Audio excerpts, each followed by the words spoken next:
Darnell, you guys have played. You played Winnipeg well this year.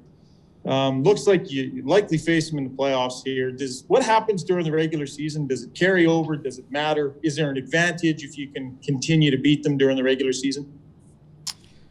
The goal is to win every game you play. So, from that standpoint, you want to win every chance you have the opportunity to play. And this is a team, obviously, like you just said, there's not, chances that we could play each other even more after tonight. So, yeah, there's obviously, probably some mindset factors that go into it when you have success against a team. But I mean, with that said, they have a good roster, good players, and a team that matches up pretty evenly. So for us, we're just focused on our game out there, and when playoffs come, that's something that you worry about. Then at this point, there's still a lot of hockey to be played, and there's still a lot of things up in the air.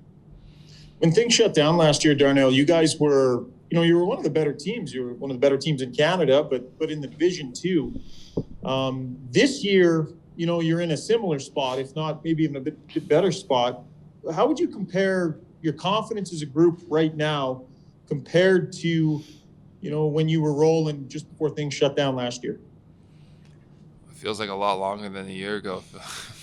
Feels, you know what? To be honest, I think our group, we have a real strong belief in the team that we have this year. I don't even know if looking back does any help with our situation now. So when we look at our group and our roster and the guys we have in our room, it's a lot of fun to be a part of this group. It's a lot of fun to go out and battle and play for each other each and every night. And that just needs to continue to happen. I think when you have that willingness and you have that drive to play for each other, you want to hold on to that for as long as possible. And I think that's kind of the state that we're in right now, and that's a good spot to be.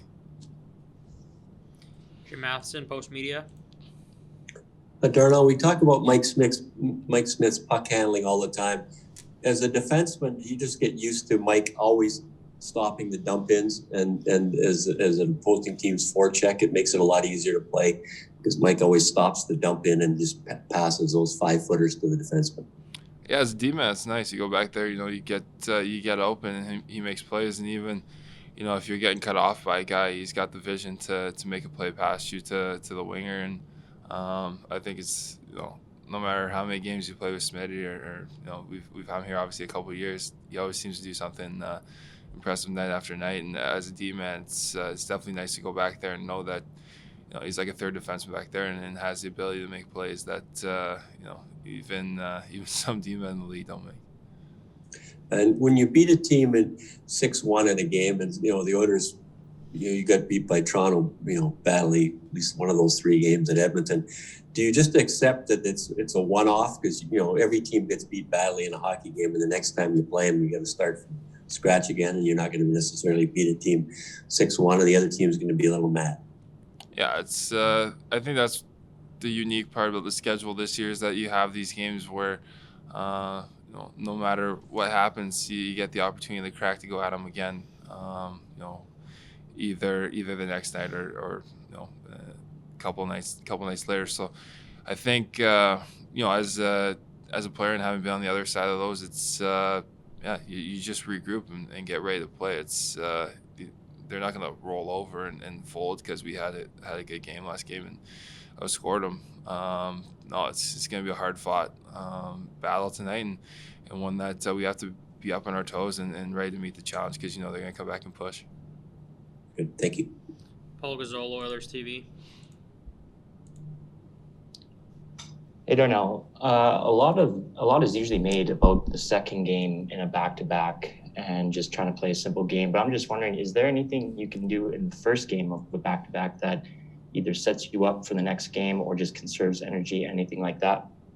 No, I don't think you can look at the first game in that kind of fashion. Maybe if you're a coach or running the bench, but as a player, no, you never think of that fashion because as soon as you let off the gas pedal, as soon as you're thinking about the next night, it takes all your focus on the challenge at hand. So as a player, you just go out there and worry about what you control on night one, and then you worry about the back-to-back when that second game comes.